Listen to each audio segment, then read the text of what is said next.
This is the Padua Podcast Network. Running a Fever, episode 333. Shattering the Yo-Yo. Nutrigenomics.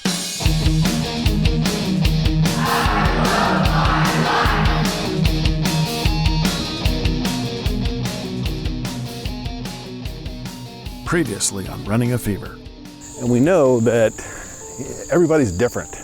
So the idea is that you find out that information. Some nutrients you absorb better than others. I guess they send you a testing kit, you get your DNA tested, and then they evaluate it. They run it through this proprietary algorithm, and they provide you a diet based on your individual genetics. And something that DNA, I don't think, can take into account is our different preferences for food, exercise, whatever. He has that balanced lifestyle. He does yoga once a week and has friends that are in there they call yogis. And it's a social event as much as a fitness class. So get that spiritual connection. A lot of the things that I've been talking about, having a balanced life and the things that you need other than just these numbers, this guy's doing in his life. Sounds like a really active guy, right?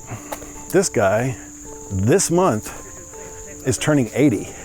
I definitely want to get to 80 and be that active when I get to 80, not just existing.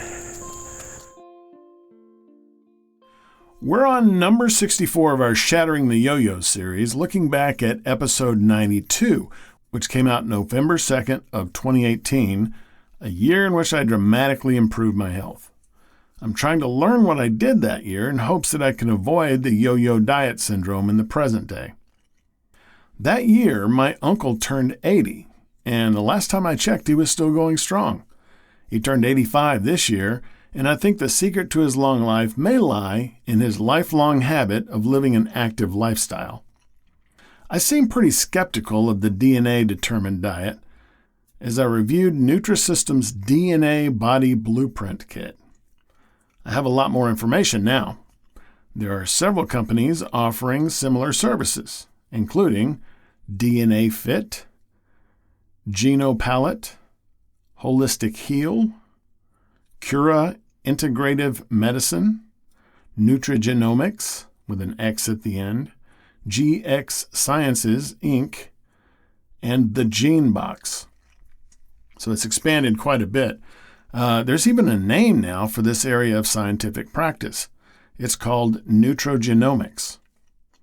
An article on Today.com says that Nutrigenomics focuses on the relationship between genes, nutrition, and health.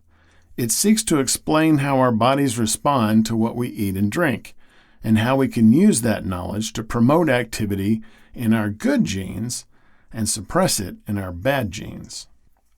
As usual, there are studies supporting the idea that nutrigenomics is useful, but the information I've seen indicates that they focus on subjects' ability to take on healthier behaviors if they know their genetic dietary makeup.